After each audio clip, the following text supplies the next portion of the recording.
भाई हजरत एक बात बताइए, आज के दौर में हर किसी को पीर निजामुद्दीन जैसा चाहिए। क्या बात, क्या बात। और चमत्कार को नमस्कार है। और यहाँ का हाल तो बस अल्लाह ही रहम फरमाए। बेशक। जिसका जुलूस जितना बड़ा वो उतना बड़ा पीर। क्या बात, क्या बात है हजरत। जिसका जुलूस जितना बड़ा वो उतना बड़ा पीर। जी।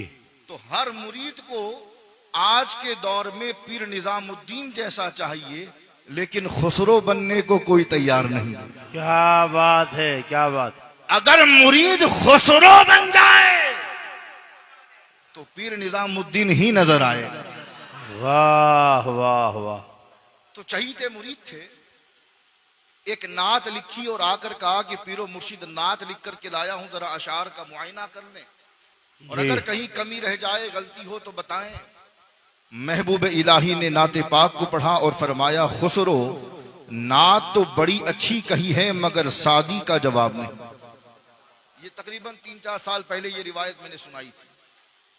क्या कहा कि नात तो अच्छी है मगर सादी का जवाब नहीं। दूसरे दिन फिर नई नात लिख करके लाए। कहा पीरो मुर्शिद आप मुआयना करें, बताएं अच्छी है या नहीं, कोई कमी तो नहीं है। पीरो मुर्शिद ने पढ़ा, फिर फरमाया कि खुसरो नात तो अच्छी है लेकिन सादी का जवाब नहीं। फिर तीसरे दिन लिख करके लाए। कहा पीरो मुर्शिद मुआयना करें, बताएं कहीं कोई कमी तो नहीं रह गई। तो निजामुद्दीन औलिया ने फरमाया कि खुसरो नात तो अच्छी है मगर सादी का जवाब नहीं।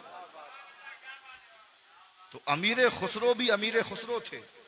आपने कहा पीरो मुर्शिद 3 दिन से नात लिख करके ला रहा हूं और हर बार तारीफ भी करते हो और ये भी कहते हो कि सादी का जवाब नहीं। तो सादी ने ऐसा क्या कमाल कर दिया जो कमाल मैं न कर सका। महबूब इलाही ने कहा आज नहीं बताऊंगा, कल शब में आना, रात में आना, तब ये राज खुलेगा। अब रात में पहुंचे, कहा सरकार रात को बुलाया था, आ गया। निजामुद्दीन औलिया ने कहा जरा करीब आओ। अपनी चादर ली, ओढ़ाया और ओढ़ाने के बाद कहा ऐ खुसरो अब बताओ क्या दिख रहा। खुसरो ये बताओ कि क्या दिख रहा है। खुसरो ने कहा सरकार महफिल सजी है और मुस्तफा सदारत फरमा रहे हैं और सादी सामने खड़े होकर सरकार की नात पढ़ रहे हैं। बलगल उला भी कमाल ही कशफत तुजा भी जमाल ही हसुनत जमीओ खिसाल ही। और सरकार सादी पढ़ते जा रहे हैं और जैसे ही रुक रहे हैं मुस्तफा फरमा रहे हैं और पढ़ो। सादी फिर पढ़ रहे हैं, जब रुक रहे हैं तो मुस्तफा दोबारा कह रहे हैं सादी और पढ़ो। फिर सादी पढ़ रहे हैं, फिर जब रुक रहे हैं तो मुस्तफा फरमा रहे हैं और पढ़ो। सादी और पढ़ रहे हैं। उसके बाद चादर को हटाया और फरमाया कि ऐ खुसरो क्या जानना चाहते हो कि इस रुबाई में कमाल क्या है, इस रुबाई का मामला क्या है। तो सुनो, जब सादी ने इस रुबाई के 3 मिसरों को लिखा, बलगल उला भी कमाल ही कशफत दुजा भी जमाल ही हसुनत जमीओ खिसाल ही, तो 3 मिसरे लिखने के बाद चौथा मिसरा नहीं बन रहा था। अब सादी परेशान रात को करवट पे करवट बदल रहे हैं और सोच रहे हैं कि चौथा मिसरा क्या लिखूं। निजामुद्दीन औलिया ने फरमाया ऐ खुसरो जब सादी ज्यादा परेशान हुए ना तो ख्वाब में मुस्तफा आए और आपने कहा ऐ सादी परेशान क्यों होता है, अरे कहता क्यों नहीं सल्लू अलैहि वाले।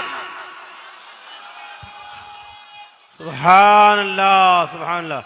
नारे तकबीर, नारे रिसालत, नारे हैदरी, नात खाने नबी। सुभान अल्लाह। सादी परेशान क्यों होता है,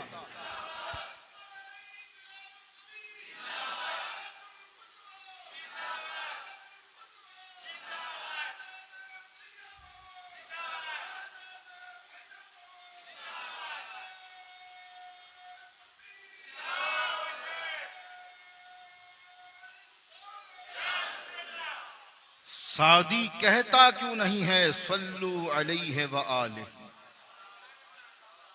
तो ये अंदाज था आशिकाने मुस्तफा का।